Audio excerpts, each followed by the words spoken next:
verse number 6. It says, if we say that we have fellowship with him and walk in darkness, we lie and do not the truth.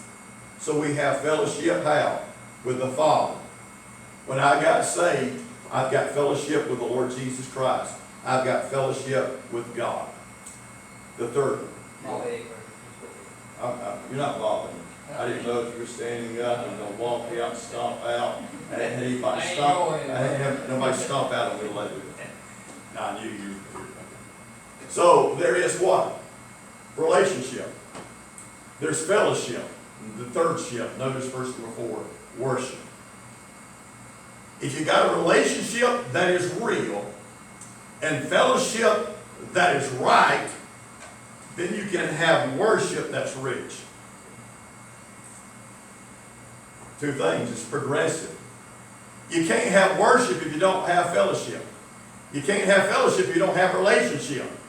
If you don't have relationship, you don't have worship. It all goes together. So he didn't start out with saying, okay, worship is first and that relationship. He said, no, you get a relationship with Jesus and then you stay in fellowship with Jesus, and because of that, you can have worship with him.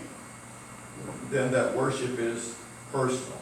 He says, and these things write we unto you that your joy may be full.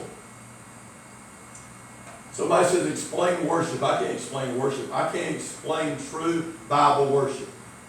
I can give you John 4:24, about worshiping God's Spirit. I can give you all those things, but worship is just something intimate that you have with God.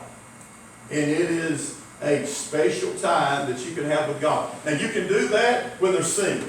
You can do that when I'm preaching. You can do that in a camp meeting. You can do that in a special service, or you can do it riding down the road by yourself.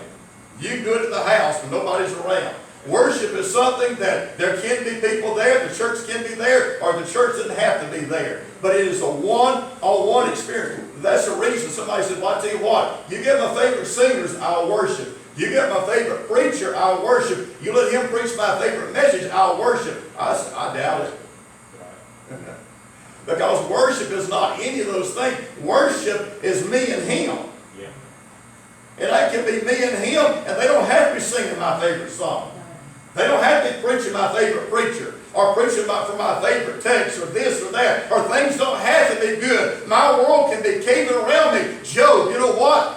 Lost every one of his children. His wife said, honey, it's bad. Curse God. Maybe he'll be merciful and kill you. Lost all his wealth. And what did he do? He worshiped God.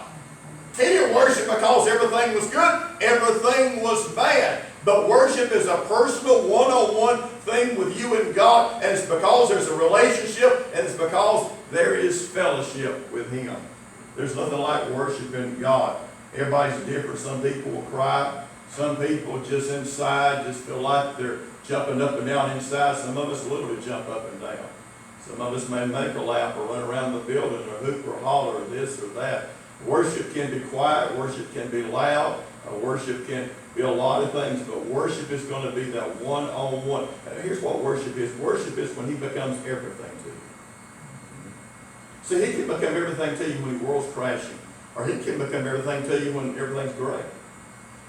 You can worship when you get a raise. You can worship when you lose your job.